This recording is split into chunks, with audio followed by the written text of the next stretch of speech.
Hello students, welcome to your English chapter poem Dust of Snow composed by Robert Frost.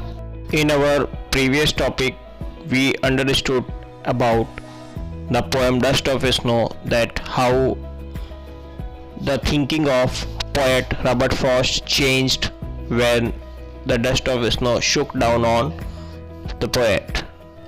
This movement of crow made the day remaining part of the day of Robert Frost, and his mood was changed all of a sudden. By this poem, poet Robert Frost tried to tell us that actually what we think, the negative, the bad omen, are actually not, because these all things are made by us human being. We suppose king, hemlock tree and cat, so many other things, like we understand these things a symbol of gloom, a symbol of death, a symbol of sorrow. But by this poem, poet explained each and everything, that these all things are made by us, made by human. Actually those things are not a symbol of such as things. So dear students, here we need to understand about more things of poem. So students, in this poem, as we can understand that irony is used. What is irony? How can we say that irony is used? When we think something and the things become opposite of that. Irony is a figure of speech and it shows opposite what we think and what happens, because here crow and hemlock tree both are used, and these both are symbol of gloom, sorrow, death. But this did not happen.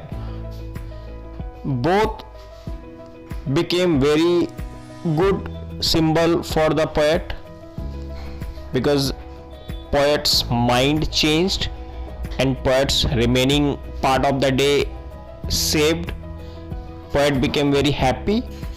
So what was supposed about crow and hemlock tree, here they both worked just opposite. So we can say that irony is used here.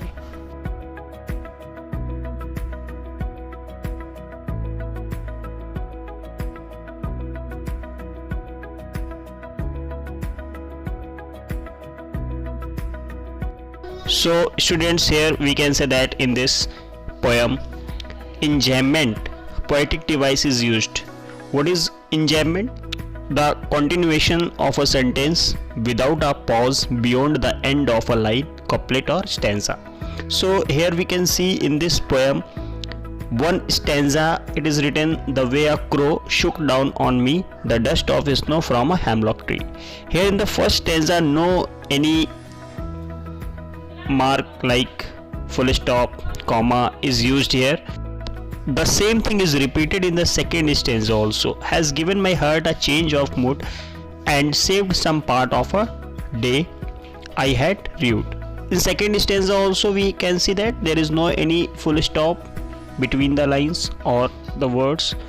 The full stop is used only at the last after the rude. So we can say that full poem is written in only one sentence.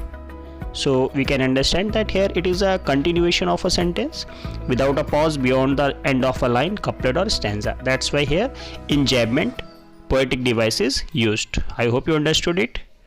The second poetic device that is used here, alliteration, the use of the same letter or sound at the beginning of words that are close together. So students, here we can see in the second stanza, has given my heart. We can see here that has and heart both are used closely. So here we can say that in this poem alliteration is used. Third poetic device, that is consonant. It refers to repetitive sound produced by consonants within a sentence or phrase.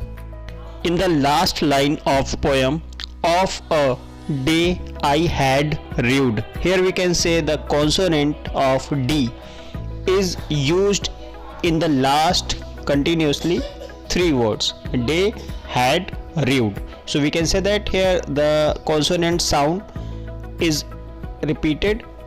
That's why here we can say that in this poem consonance is used. And about rhyming scheme, so I think you can see here, you can understand yourself that rhyming scheme is AB AB. In first stanza it is AB AB, and in second stanza it is CD CD, because crow, snow, these are rhyming words, and me, tree, these are rhyming words. Then again a new rhyming schemes here, hurt, part, and mood, rude. So rhyming schemes is, in the first stanza is AB AB, and the second stanza is CD CD. So students, today in our topic of the day, you understood what poetic devices are used in this poem.